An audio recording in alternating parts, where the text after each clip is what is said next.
A law enforcement operation. That's the official story they're spinning. You heard it from Secretary of State Marco Rubio on the Sunday morning shows, and you heard it echoed by Attorney General Pam Bondi at a press conference. This is the narrative they are pushing on you right now. This was not, they claim, an invasion. This was supposedly an arrest. So let's break down what an actual arrest looks like. An arrest is the FBI showing up at a door warrant in hand.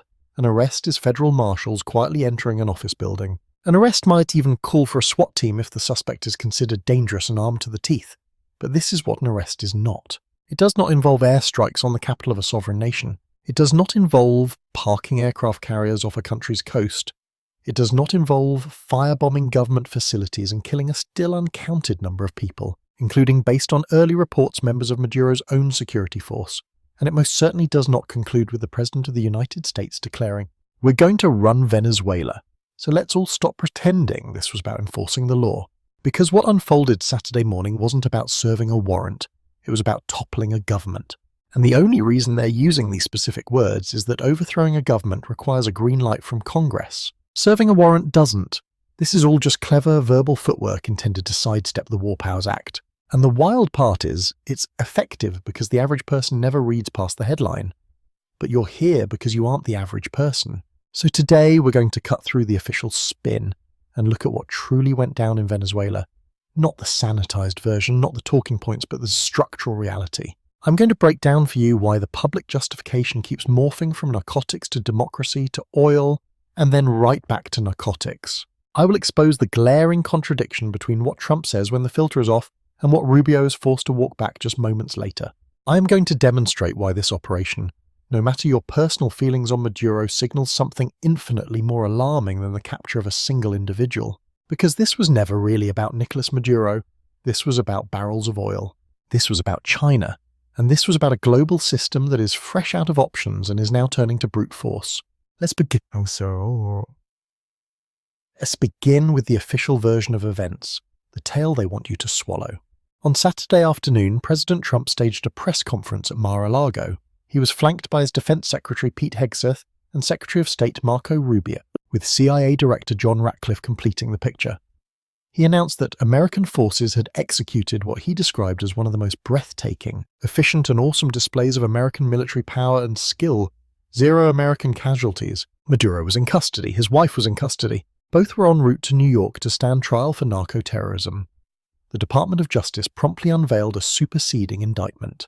The main counts: conspiracy to commit narco-terrorism, conspiracy to import cocaine, and possession of machine guns and other destructive weapons.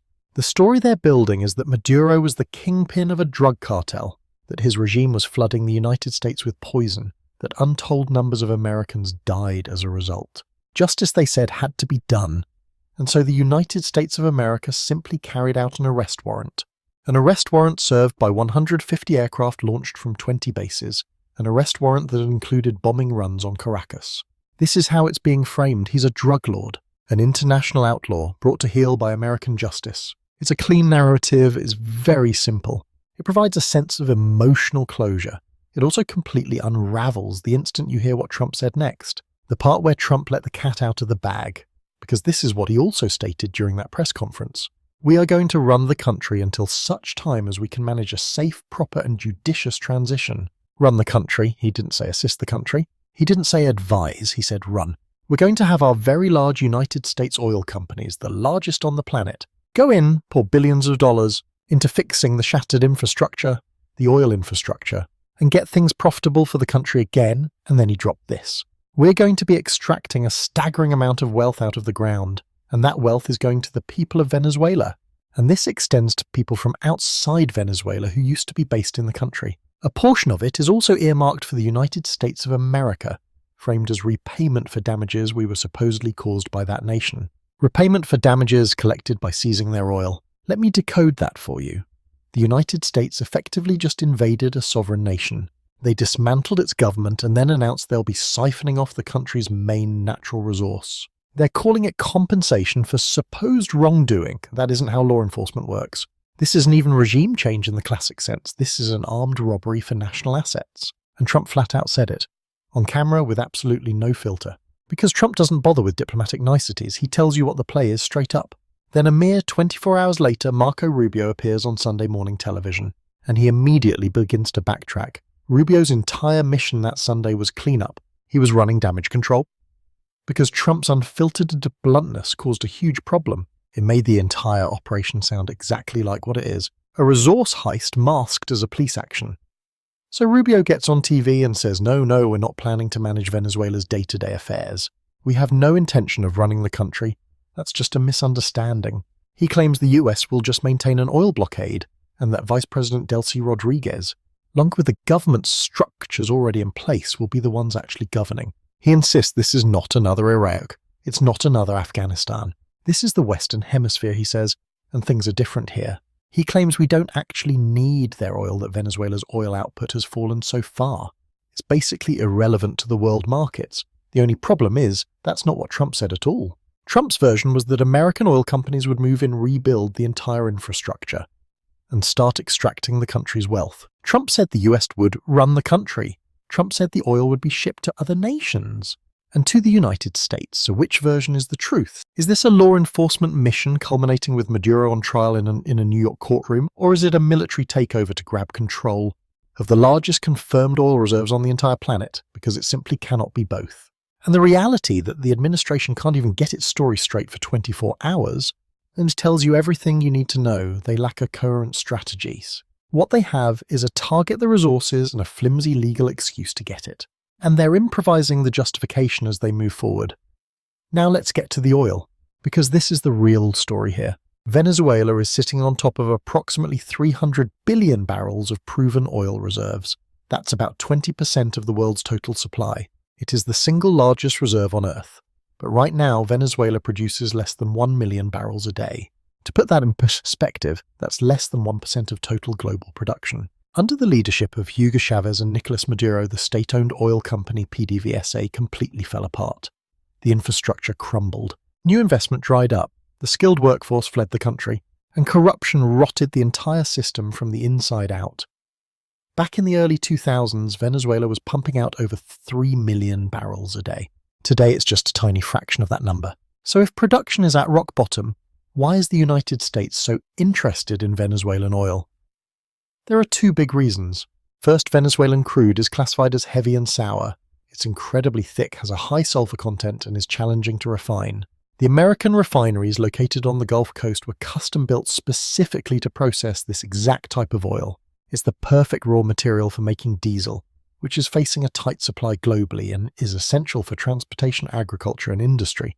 The light, sweet crude that the US gets from its own shale operations just doesn't process as efficiently in those specialized refineries. You can't simply substitute one type for the other without undertaking massive and costly infrastructure modifications.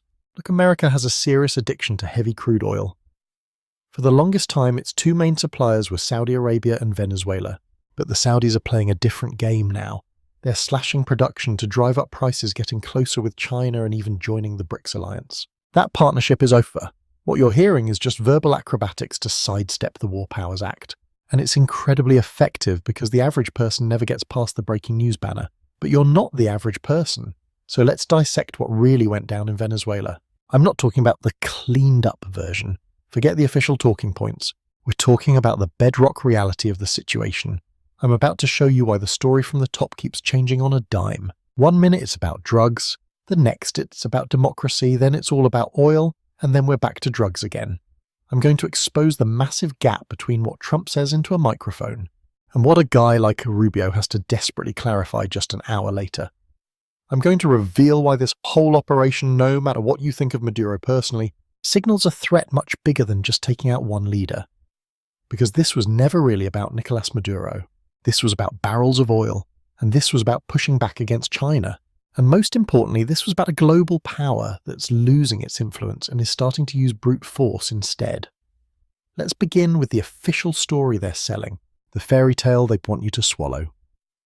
On a Saturday afternoon, President Trump steps up to a podium at Mar-a-Lago. He's got his crew with him, Defense Secretary Pete Hegseth, Secretary of State Marco Rubio, and the head of the CIA, John Ratcliffe. He declares that American forces just pulled off what he described as one of the most incredible, efficient, and awesome displays of US military power and skill. 0 American casualties. Maduro is in custody. His wife is in custody. and both are being flown to New York to be tried on charges of narco-terrorism. The Department of Justice promptly issues an updated indictment. The list of charges: conspiracy to commit narco-terrorism, conspiracy to import cocaine, and possession of machine guns and other destructive weapons. The story they're pushing is this: Maduro was the head of a drug cartel. His government deliberately flooded the United States with deadly narcotics. Innumerable Americans lost their lives. The bill came due, so the US military went in to serve a warrant. An arrest warrant served by 150 aircraft taking off from 20 different bases, complete with air raids over Caracas. That's how they're framing it.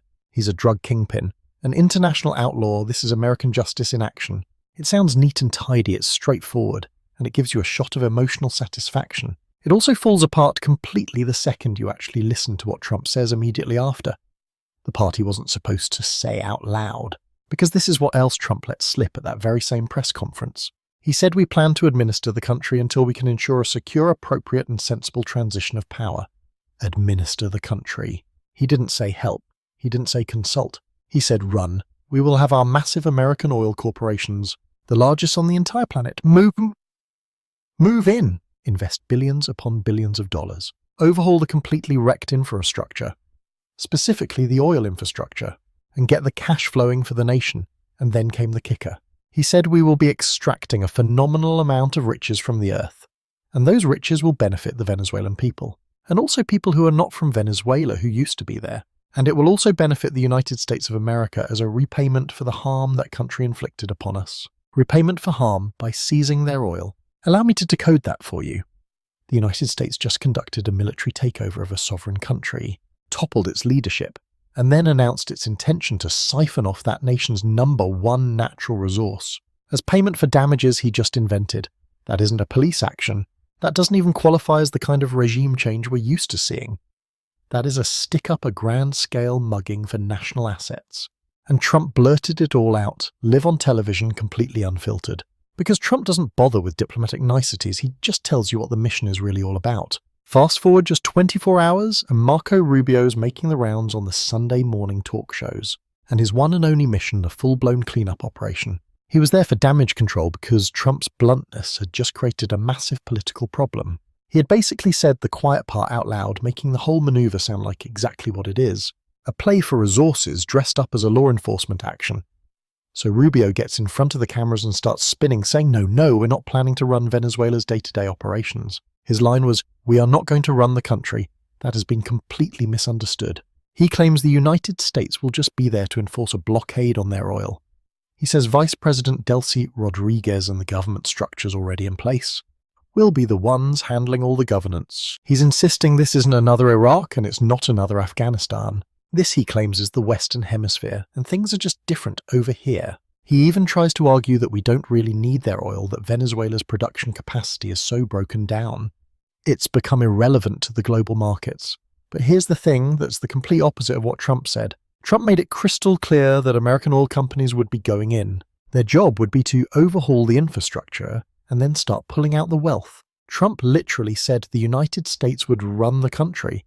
He said the oil would be sent to other nations, and of course to the United States. So which version is the truth? Is this really a police action that's supposed to end with Maduro facing a judge in a New York court? Or is it a military move designed to take control of the largest proven oil reserves on the entire planet? It can't be both. And the fact that this administration couldn't keep its story straight for even 24 hours tells you everything you need to know. There is no coherent plan here. What they have is a target the resources and a flimsy legal excuse to go after it. And they are simply making up the reasons as they go along. So let's talk about the oil. Because at the end of the day, that is the real prize. Venezuela is sitting on an estimated 300 billion barrels of proven oil reserves. That's nearly 20% of the entire world's supply. It is the single biggest reserve on Earth. But here's the paradox: right now, Venezuela pumps out less than 1 million barrels a day.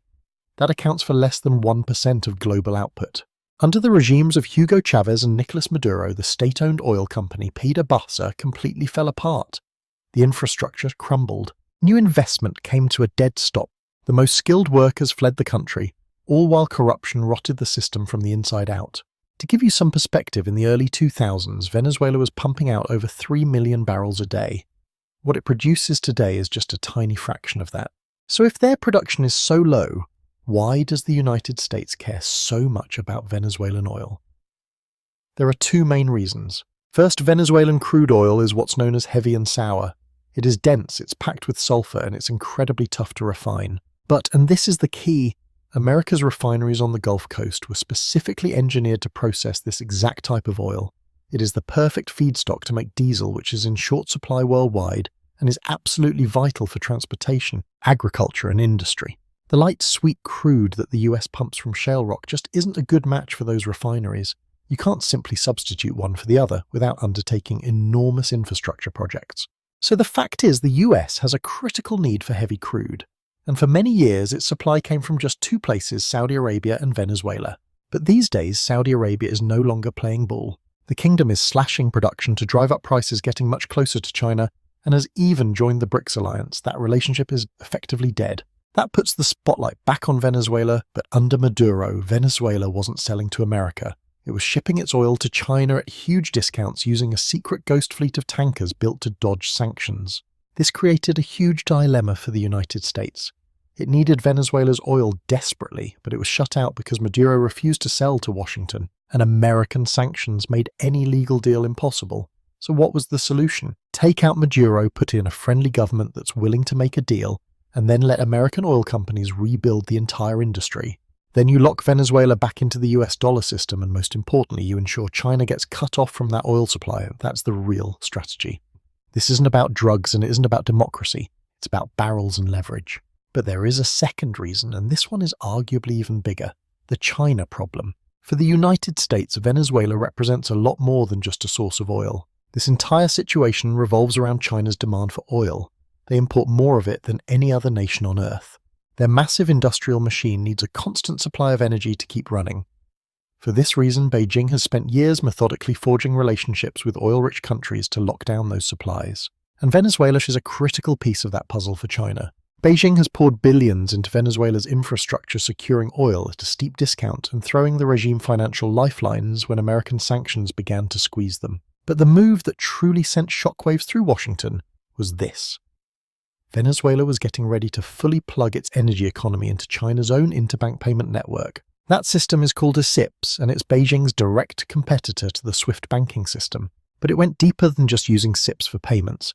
Intelligence from several sources indicated that Caracas was about to start pricing its oil based on a mix of currencies. And that new basket would be dominated by the Chinese yuan, with gold as its backstop. If that plan had gone live, China could have purchased Venezuelan oil completely outside the US dollar. This would set off a catastrophic domino effect. China would dump its dollar reserves, demand for the dollar would collapse, its value would plummet, and the cost for America to pay the interest on its own debt would explode. The whole architecture of American finance rests on the belief that the world has to use dollars for oil transactions. This is the petrodollar system, officially kicked off in 1974 with the Saudis. It has been the bedrock of American economic power ever since, but the cracks in that foundation are starting to show. Saudi Arabia just let its exclusive dollar pact expire. The BRICS alliance is now settling energy trades using the yuan rupees and their own currencies. The dollar's stranglehold on energy is breaking. And if Venezuela, a country sitting on the world's largest proven oil reserves, were to openly ditch the dollar and start selling its oil in yuan, it would send a powerful message to every other energy producer out there. It would prove you can thrive without bending a knee to the American financial system. That was a line Washington could never let them cross, which is why the government had to go. This was never about Nicolas Maduro as a person. This was about stopping China from securing a gargantuan energy source that operated beyond the dollar's reach. It was about keeping control of a resource which, if fully brought online, had the power to completely reshape the world's energy politics. Trump even admitted it, just not in so many words. He openly talked about the US selling Venezuela's oil to other nations. He promised American corporations would be the ones to rebuild the country's oil sector. He framed the oil as a payment for damages. Let's translate that. We're seizing the oil, we will control its distribution, and it will all be priced in our currency. Don't call this law enforcement. This is economic warfare hiding behind a mask of justice. Which brings us to the legal shell game they're playing.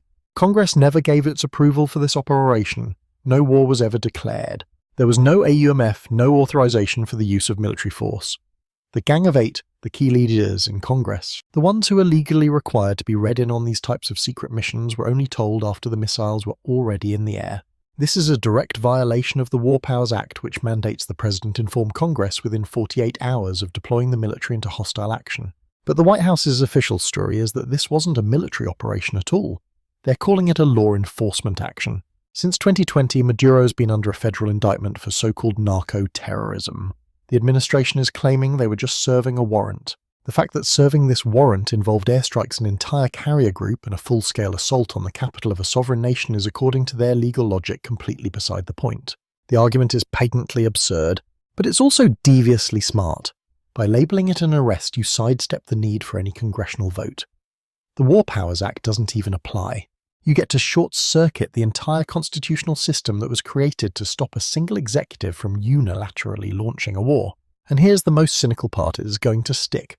Congress is completely paralysed. The Republican side will cheer it on. The Democrats will issue statements of condemnation but will do nothing to stop the funding. And by the time any lawsuit against this action crawls its way to the Supreme Court, the mission will be long over. This is the way the rule of law unravels. It doesn't happen with one big dramatic implosion. It happens through 1,000 little procedural tricks that make the Constitution's limits on power totally irrelevant. But this convenient legal story isn't just for domestic consumption. It's also meant to bypass international law. According to the United Nations Charter, you cannot launch a military attack on another sovereign nation unless you have Security Council approval or you're facing an immediate, unavoidable attack. This isn't a suggestion, it's the core rule. It's the entire principle that's supposed to prevent global chaos. The United States just shattered that rule in broad daylight without shame. And when other nations cried foul, Brazil, Colombia, Mexico, Russia and China, the American response was basically, and who's going to stop us? Because America has a veto on the Security Council. They can instantly kill any resolution that tries to hold them accountable. The International Court of Justice has no power to intervene here. The Organization of American States is fractured and impotent. So in reality, no mechanism exists to enforce the law. The US is pulling this off simply because it has the firepower to do so. And there is nobody on the planet that can get in their way. If you want to see what the end of the global rulebook actually looks like, this is it. It's not some rival power crashing the gates. It's the guy who wrote the rules lighting them on fire. And the part that makes this truly disgusting, the absolute hypocrisy, the total moral collapse. For years we all listened to the United States preach about Russia violating Ukraine's sovereignty. Sanctions, condemnations, isolation, the entire Western alliance fell in line chanting that borders mean something, that sovereignty is absolute, and that military aggression is a red line you do not cross. Now flip the calendar forward less than 3 years and the United States is dropping bombs on Venezuela, deposing its government and openly declaring it will run the country and manage its oil. Their reason? They say Maduro is a criminal, that he's a drug kingpin, a dictator, a guy who stole American assets. Alright, let's grant them that. Let's imagine for a second that all of that is 100% true, but Russia was making nearly identical claims about Ukraine. They screamed about corruption, about NATO expansion, about protecting ethnic Russians who they claimed were in danger, about defending Russian speakers. The West wasn't buying any of it. The West's position was simple sovereignty is not a negotiation. You do not get to invade a country, period, no matter what your excuse is. And now here we are. Look, I'm not trying to draw a perfect one-to-one comparison here. Venezuela is not Ukraine, Maduro and Zelensky are not the same man. But the principle at stake is identical. Either national sovereignty is a real thing or it isn't. And what America just showed the world is that sovereignty is a privilege, not a right. When you're an ally, your borders are sacred walls. But when you're a target, those borders are just lines on a map. This is how you completely destroy your credibility on the world stage. Every single country is watching this, especially in the global south, and they are taking notes. They see that the rules are just tools to be used against others. They see that the international order is just a convenient fiction to mask American self-interest. That all those treaties and norms evaporate the second they become inconvenient. And once that credibility is torched, it never grows back. You can't get on a podium and lecture China about Taiwan after you've rolled tanks into Venezuela. You can't shame Russia's actions in Ukraine after you've launched airstrikes on Caracas. Your moral authority is shot, and when that's gone, the only tool you have left is brute force. And as history shows, brute force always has an expiration date. Which brings me to the Honduras problem. And if we're talking about hypocrisy, we have to talk about Honduras. On December 20th, just 2 weeks before the Venezuela invasion, President Trump pardoned a man named Juan Orlando Hernandez. Hernandez used to be the president of Honduras.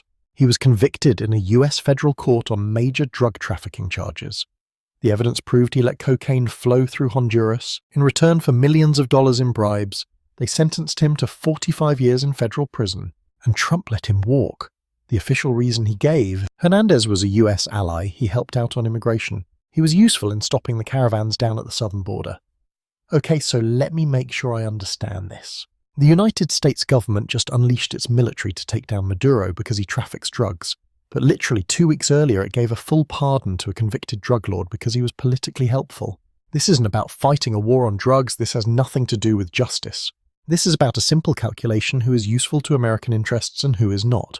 Hernandez was useful, so he gets a pardon. Maduro was an obstacle, so he gets a bombing campaign. The pattern could not be more obvious. And once you see it, you can't unsee it. So where does this leave Venezuela? Trump claims the US will oversee the country until some kind of transition can be arranged. But he's been silent on who exactly will lead this new government. He's offered no timeline for how long the US occupation will last. He hasn't defined what victory even looks like. He did mention Vice President Delcy Rodriguez. He said Senator Rubio had spoken with her. He implied she would be sworn in and would cooperate with the US on a path forward. But then Rodriguez appeared on Venezuelan television demanding that Maduro be freed immediately.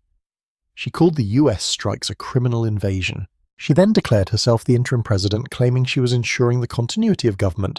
So it appears she is not cooperating, at least not publicly. Then you have the actual opposition. Maria Corina Machado, the opposition leader who won the Nobel Peace Prize, posted that the hour of freedom for Venezuela has finally come. She has called on Edmundo Gonzalez, the opposition candidate everyone knows was the true winner of the 2024 election, to assume the presidency. Gonzalez is currently living in exile in Spain. So right now you've got a classic power struggle. Rodriguez is out there claiming she's running the show. Then you have Machado pushing for Gonzalez to take the reins. All while the United States declares it'll hold the fort until some kind of handover is arranged, and the armed forces complete radio silence from the top. You have pockets of soldiers still backing the old guard. Everyone else is just sitting on the fence trying to figure out who's going to come out on top. This is a textbook power vacuum. And here's the secret: vacuums like this never stay empty for long. As the saying goes, history may not repeat, but it certainly rhymes. This isn't a new movie. We've watched this exact script play out before in Iraq, Libya, and Afghanistan. In every one of those instances, the initial military push was called a success. The primary target was neutralized. You saw the same pictures, people cheering in the streets, politicians on television announcing a new dawn of liberation. And then, like clockwork, came the chaos. In Iraq, toppling Saddam Hussein opened the door to a vicious sectarian civil war that consumed hundreds of thousands of lives and ultimately gave birth to ISIS. In Libya, ousting Gaddafi resulted in a collapsed state, functioning slave markets, and a migration crisis that shook Europe to its core. And in Afghanistan, kicking out the Taliban initiated a 20-year conflict burned through trillions of dollars and ended with the Taliban reclaiming power anyway. The blueprint is depressingly consistent. Knocking over a government is the simple part. Building a stable replacement is profoundly difficult, and the Trump administration came in without any kind of plan. Trump claims America will manage Venezuela but provides zero details on how. He promises billions from oil companies, but he hasn't locked down a single firm commitment. He talks about a transition, but conveniently forgets to name anyone who would actually lead it. This is regime change based on pure vibes, and good feelings don't run a country. Venezuela is not some blank canvas. It's a nation of 30 million people fractured by deep political wounds, with a dead economy, shattered institutions, and multiple factions fighting for control. The opposition itself is a mess of competing groups. The military is hedging its bets. The population at large is bone-weary and deeply cynical. To fix this will be the work of a generation. It's going to require a staggering amount of investment. It will need a level of political legitimacy that a government installed by Washington may simply never have. And if this whole thing goes sideways, if Venezuela spirals into a civil war, if the humanitarian catastrophe multiplies, if the oil taps don't turn on, what's the plan? The administration can't give you an answer because they aren't looking that far down the road. They are fixated on the press briefing, the photo opportunity, the immediate victory lap, not the decade-long hangover this will create. So let's be brutally honest about this operation. This was never about bringing democracy. If it was, the US wouldn't have given Hernandez a pass just 2 weeks back. This was not about drugs. If that was the goal, the strategy would be focused on reducing demand, not on toppling a government. This was never even really about Nicolas Maduro. The man has been in charge for over 10 years. If getting rid of him was the true priority, it could have been done ages ago. This was about oil. This was about China. This was about a financial order that is losing its grip and is now using force to maintain its dominance. The United States had to drag Venezuela's oil back into the dollar's orbit. It had to stop China from locking down its own independent fuel source. And it had to send a crystal clear signal to every other nation rich in natural resources. That signal is, you will sell to us. You will use our dollars, or we will come and break you. That is the cold, hard calculation. It's ruthless, it's cynical, and in the immediate term it appears to work. But over the long haul, this action is pouring gasoline on the very fire it was meant to put out. Because every nation in the global south is watching this unfold, and they are not interpreting this as an act of strength. They're seeing it as an act of desperation. They see a global power that can no longer win on the economic field, so it's resorting to the battlefield. And that does not build alliances. It builds fear, and fear pushes nations to look for alternatives. It forces them to diversify, to lessen their reliance on a system where stepping out of line could get your door kicked in. Brazil is taking notes, Indonesia is taking notes, Nigeria is taking notes, and every one of them is asking themselves the same thing. If we stop pricing our resources in dollars, will we be next on the list? This move was meant to cement American power. Instead, it is hitting the accelerator on the global shift away from it. So I will leave you with this thought. The United States of America just launched air attacks against a sovereign country. It just decapitated the leadership of a sovereign nation. Then it declared it's taking control of the government and seizing their oil reserves as payment. This was done without a single vote from Congress, without any formal declaration of war, and with zero backing from the international community. And the excuse they gave, they called it a law enforcement action. Just stop and ask yourself, what if the roles were reversed? What if China carpet-bombed a neighbouring capital, overthrew its government, and then announced it was seizing that country's natural resources to foot the bill? What would be our narrative then? We'd call it an invasion. We'd call it an act of pure aggression. We would call it a flagrant betrayal of every single principle the so-called international order is built on. But when America does it, it gets branded as justice. Does that sound like the country we're told we are? Or have we become the very thing we once fought against? That's the unavoidable question this entire episode forces us to confront. And the answer, if we're being honest, is becoming harder and harder to swallow.